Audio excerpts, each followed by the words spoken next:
안녕하십니까, 문틀란TV입니다. 10월 27일 날 이재명 관련된 재판이 열렸습니다. 그러나 이재명은 출석하지 않았습니다. 2달 만에 열린 공직선거법 재판, 서울중앙지법 형사합의 34부에서 강규태가 재판장으로 있는 그 재판에서 열리고 있는데, 근데 그 옆 동네 형사합의 27부에서는 바로 이 백현동 비리개발의 핵심 관련자인 이재명의 선대 본부장이죠, 김민섭, 정박올 이런 사람들이 이제 피고인 신분으로 해서 재판을 받고 있는데, 27부에서 당시 성남시 도시계획과장의 입에서 이재명이 그 주장하고 있는 국토부로부터 협박을 받아서 이런 그 백현동 특혜를 줬다라고 하는 그 발언이 새빨간 거짓말이라는 것을 적나라하게 증언하는, 폭로하는 이런 내용이 나왔습니다. 27부에서 검찰이 이날 그 증언으로 출석한 성남시청 도시계획과장이 이렇게 물어봅니다. 이재명 대표가 기소된 이후에 누군가가 국토부가 용도 변경 안 해주면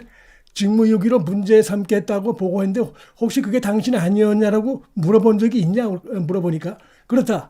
이재명이 자신에게 직접 물어본 적이 있다는 것입니다. 그래서 나는 이렇게 대답했다. 국토부로부터 전화를 받거나 협박받은 사실이 없다라고 분명하게 얘기를 했다. 지금 이로써 27부 이 재판에서 나온 이 증언은 이재명에게 치명타가 될 수밖에 없고, 이재명이 새빨간 거짓말을 하고 있다. 그럼에도 아직까지 지금 대표직을 유지하고 의원직을 유지하고 뻔뻔하게 거짓말을 하면서 정치 생명을 지금 연장을 하고 있습니다. 성남시 도시계획과장이라고 하면은 핵심 책임자입니다. 이 문제. 사실을 말할 수밖에 없는 게, 거짓말을 하게 되면 본인이 위증죄로 걸려 들어가죠. 그리고 위증을 하고 싶어도 할 수가 없는 것이 워낙 그 증거가 탄탄하게 되어 있기 때문에 위증을 할 수도 없는 상황이고, 위증했다가는 자신이 책임을 물으니까 그대로 얘기한 것입니다. 바로 이 김민섭 관련된 이 재판이 27부에서 열리고 있는데, 이재명이 빠져나갈 수 있는 틈을 다 막아버렸다. 그다음에 더 충격적인 것이, 지금 검찰의 기소장에 보면은 당시 이재명이 이 국토부 협박이 있었던 것처럼 진술해 달라고 이런 그 도시계획 과장이라든지 당시 성남시 공무원들에게 회유와 압박한 사실까지 드러났다. 이것이 지금 공소장에 적나라하게 드러나 있습니다.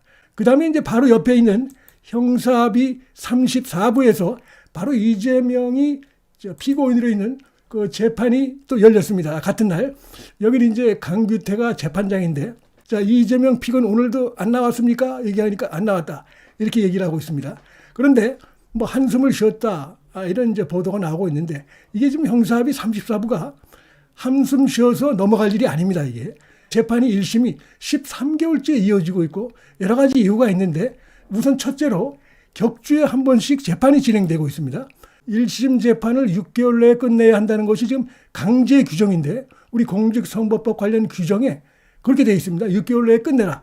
그리고 전체적으로 1년 내에 대법원 선고까지 나오게끔 한다. 이렇게 되어 있습니다. 그런데 1년이 지났습니다, 지금. 그리고 아직 재판이 이제 절반이 돌았는데, 그 핵심적인 이유는 바로 이 재판부, 특히 재판을 진행하는 강규태 부장판사에 누가 봐도 이건 이재명 눈치 보기, 민주당 눈치 보기, 그 봐주기에 있다가 볼 수밖에 없고, 그런 것들이 실제로 어떻게 나타났습니까? 13개월이 되는 동안에 재판이 열린 횟수가 몇 번 되지 않아요. 그 이유는 단식으로 해서 안 나오고, 무슨 또 대표연설이 있다서 안 나오고, 단식 후유증으로 안 나오고, 국정감사로 안 나오고, 이런 한두 가지가 아닙니다. 툭하면 안 나오고, 또 지각 출석하고. 그런데 그런 것들에 대해서 이 재판부가 피고인의 그런 부분에 대해서 진작에 강력하게 그 단도리하고 이렇게 했어야 되는데 하지 않고, 그러다 보니까 공직선거법 이제 1심 이것이 언론에 굉장한 주목을 받을 수밖에 없고, 이러다 보니까 이게 뭐냐, 34부가 지금 재판을 하고 있는 거냐 뭐냐, 이런 의혹적인 비판이 이제 점점 커지다 보니까 본인도 부담을 느꼈겠죠. 강규태도. 그러다 보니까 이제 지난번에 마지못해서 안 나오면은 그대로 진행하겠다, 이런 식으로 얘기를 했는데 역시 또 안 나왔어요. 그렇게 얘기했는데도 이재명이 또 안 나왔습니다. 자, 이거 완전히 재판부를 무시해서 보통 무시하는 게 아닙니다. 이거는 이런 것들 때문에 지금 이 형사합의 34부의 이 재판 진행에 대해서 법조계 안팎에서 지금 예의주시할 수밖에 없게 됐다. 구체적인 내용들을 보게 되면 너무나 심각한 것이고, 피고인의 이 범죄자에 질질 끌려가는 것인데, 이런 식으로 진행이 되면 안 되는 것이죠. 그래서 결국 이거는 피고인도 문제지만 이 재판을 진행하는 재판장이 이건 결국은 이재명 봐주기 행태를 했다.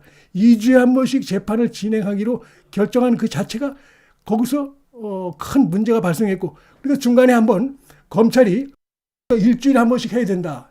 재판이 너무 불성실하다. 피고인이 이렇게 얘기하면서 일주일에 한 번씩 할 거를 갖다가 요청을 하는데도 안 된다. 라면서 검찰의 요청을 또 거부한 적도 있어요.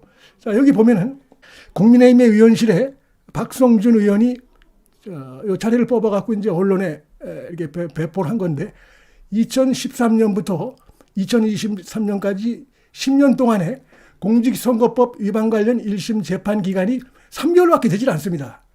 약 100일, 3개월. 근데 지금 강규태가 어떻게 하고 있습니까? 13개월이 됐어요. 13개월. 근데 아직도 절반을 돌고 있습니다. 도대체 언제 끝내겠다는 겁니까? 이거는 상당히 심각한 부분이고, 그 다음에 법에 이렇게 되어 있습니다. 공직선거법 제270조 다른 재판에 우선하여 신속히 하여야 한다. 공직선거법 재판은 1심 판결은 공소 제기 후 6개월 이내에 끝낸다. 이게 강행 규정으로 되어 있습니다. 그 다음에 270조 2항에 보면은 피고인이 정당한 사유 없이 출석하지 않으면 피고인 출석 없이 공판 절차를 진행할 수 있다. 이렇게 되어 있어요. 그런데 이 270조 2항을 최근에야 적용한 겁니다. 이 강규태가. 그동안 예를 들어서 이재명이 이런저런 핑계대고 안 나왔을 때 진작에 이 270조 2항을 적용했다면 지금보다는 그래도 덜 재판이 지연됐을 텐데 안 나오거나 이를 되면 그냥 재판을 안 열어버리고 뭐 이런 식으로 했던 겁니다. 이건 뭡니까 이건 완전히 이재명 봐주기 한 것이고 이재명이 불리할 것 같으니까 결국은 시간을 질질 끌기 위해서 내년 총선은 다가오고 그러니까 결국 눈치 본 것이다. 이렇게 비판이 커질 수밖에 없는 상황이다. 점점 더 지금 34부의 이 행태에 대해서 비판 여론이 법조계 한편에서 커지고 있다. 그렇기 때문에 이러한 것 지금까지 진행 상황, 피고인도 문제지만 이 재판부도 매우 불성실한 이런 부분, 그다음에 당연히 이렇게 노력을 하게끔 돼 있는데 거의 뭐 의도적으로 민주당 이재명 봐주기 눈치 보기 이런 그 행태를 했기 때문에 이 부분에 대해서는 당연히 징계위를 열어서 이제 처벌을 해야 되는데 현재 대법원장이 공석에 있습니다. 요 이제 대법원장이 징계위원회를 열게끔 돼 있는데 뭡니까 국회에서 임명 동의를 거칠 겁니다. 언제까지 이렇게 놔둘 수는 없고 때문에 그렇게 되면은 이 강규태의 황당한 편향적인 정치권 눈치 보는 사법부의 어떤 권위를 스스로 무너뜨리는 딱시키는 이 모습에 대해서 반드시 이런 징계를 열어서 징계해야 된다 이런 생각이 분명하게 듭니다. 그리고 이날 이제 이 34부에서 이재명이 없는 상황에서 이재명 변호인들이 나와서 한 얘기가 완전히 그 코미디였습니다. 조롱을 받을 만한 내용들이고 결국 이 김문기 모른다 이 부분뿐 아니라 백현동 관련해서도 이재명이 새빨간 거짓말했다는 것이 첫 심리에서 그대로 드러났다. 뭐냐면은 당시 이재명의 발언이 대선 후보자 지위에서 당선될 목적으로 답한 것이 아니라 피감 기관장으로서 한 발언이다. 의원들 질의에 답한 것이다. 이렇게 핑계를 대고 있습니다. 그러면서 여기 전혀 사실이 아닙니다. 그러면서 대법원 판례는 의사소통에 공연하면서 행해지는 모든 행위를 허위사실 공표죄로 처벌할 수 없으며 즉 즉흥성, 기억 불명확성을 고려한다. 이렇게 돼 있다. 고로 이재명은 이런 경우에 해당되기 때문에 죄가 아니다. 이거 하나만 더 읽어드리면 그다음에 직무유기 협박 발언을 했죠. 이재명이 국토부가 직무유기를 협박하겠다. 이 발언도 주체와 객체가 표시되어 있지 않다. 주체와 객체가 왜 표시되어 안 있습니까? 국토부가 압박을 했다는 것이고 자신이 압박을 받았다는 거 아닙니까? 그래서 언제 행위인지 정황인지 소문인지 등에 관한 표현인지가 불분명하다. 자, 불분명한데 왜 이런 거짓말을 합니까? 근거도 없이. 그러니까 더 문제되는 것이죠. 그다음에 그래서 고로 당시 실제로 있었던 정부의 압박을 피고인의 기억에 의해 표현한 것이기 때문에 허위사실이라고 볼 수 없다라면서 이 안면인식장애라고 하는 황당한 그 핑계를 대가지고 조롱을 받은 바 있는데 뭐 그 비슷한 식으로 지금 또 빠져나가려고 하는 것이다 볼 수가 있는데 이건 뭐 비웃음을 살 수밖에 없다고 보고 그다음에 여기서 대선 후보자 지위에서 한 것이 아니라 피감기관의 기관장이라고 하는데 제가 아까 말씀드렸지만은 이재명이는 2021년 7월 1일 날 제20대 대통령 선거 출마를 선언을 했습니다. 그리고 지금 이 국감장에서 문제가 된 이 발언은 2021년 10월이기 때문에 대선 출마 선언한 지 3개월 뒤에 한 발언이기 때문에 이거는 무슨 뭐 대선 후보 지위에서 한 게 아니다. 그건 새빨간 거짓말이고 말이 안 된다 이런 얘기입니다. 자, 그렇기 때문에 그다음에 지금 뭐 즉흥성, 예를 들어서 뭐 즉흥성 기억 불명확성을 고려한다 그러는데 여기 보시면은 어떻게 되어 있습니까? 이 질문이 누가 했냐면은 민주당 소속 국회의원이 한 거예요. 그러니까 국민의힘 국회의원이 한 게 아니라 민주당 소속 국회의원이 질문한 것입니다. 보시면은 완전히 그 이재명을 위해서 전부 조작이다. 언론에서 얘기하는 건 전부 조작이다. 라면서 이재명 봐주기 목적으로 질문한 것입니다. 그리고 이제 예를 들어서 보면 이재명이가 상당한 이 설명 자료를 준비를 해갖고 있어요. 성남시의 공공기관 이전 부지, 식품연구원 그거고 백현동 관련된 게 바로 들어가 있습니다.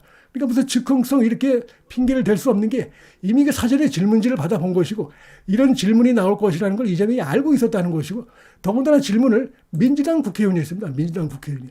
따라서 전혀 이런 그 변호인들이 뭐 이런 식으로 뭐 즉흥성이니까 말도 안 되는 것이고 대선 후보자 지위에서 한 게 아니다. 이것도 말도 안 되는 것이고 그다음에 무슨 뭐 실제로 언제 협박이 언제인지 정황인지 소문인지에 대한 표현인지가 불분명하다. 이러면 더 문제가 되는 것이죠. 대선에 출마한 자가 왜 이런 근거도 없이 이런 얘기를 막 합니까? 더욱더 이거는 자신들 옥죄는 변명밖에 안 된다. 이렇게 볼 수가 있겠습니다. 굉장히 이 재판이 늘어지고 있는데 거기는 뭐 이재명이 이 무성실한 재판 태도도 있고 재판부의 문제도 있고 그렇습니다.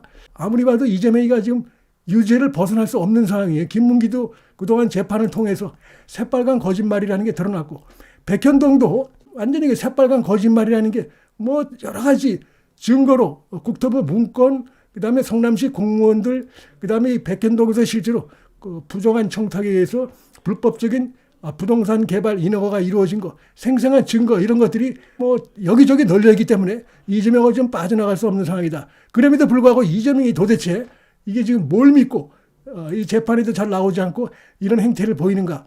거기에는 일단 재판부를 갖다가 완전히 발 아래 두고 있는 것이 아닌가. 이런 거. 그다음에 뭐 예를 들어서 1심에서 유죄가 나오더라도 나오겠지만 설마 100만 원 이상 내겠어? 100만 원 이상 주겠어? 강기태가 뭐 전남 해남 출신이라고 하는데 뭐 다 정치적으로 우리 편이 아닐까? 요런 거 재판부에 대한 그 발칙한 기대감 이런 것도 있을 수 있다고 보고 그다음에 재판부가 보여온 그 이재명에 대한 한없이 머리 숙이는 듯한 이라는 그 재판 진행 태도 몇 번 나가지 않아도 지금 이제 13개월이 됐는데 1년이 지났는데 재판이 몇 번 열리지도 않고 그 뒤로도 재판 나가지도 않고 특별히 뭐 어떤 뭐 제지도 하지도 않고 이런 걸 딱 봤을 때 이재명 입장에서는 요 재판장이 내 편이구나. 나에게 유리한 판결이 나오겠구나. 이런 거 황당한 믿음. 이런 것이 있었다고 볼 수 있고 거기에는 이제 재판부의 책임도 크다고 볼 수 없기 때문에 조만간에 이제 이 사법부가 대법원장이 이제 들어서고 제대로 정리가 되면은 이 강기태 부장판사에 대해서 이거 좀 제대로 징계가 열릴 것으로 보이고 열리면은 이건 정말 확실하게 징계를 해서 도대체 이런 그 정치권 눈치를 보는 스스로 사법부의 권위를 실추시키는 정치권의 시녀 같은 이런 식으로 신뢰를 떨어뜨리는 이라는 행위를 한 이런 형사합의 33부에 대해서는 강력한 징계가 있어야 된다. 자, 이런 말씀 드릴 수 있을 것 같습니다. 문틀란 TV 여기서 마치겠습니다.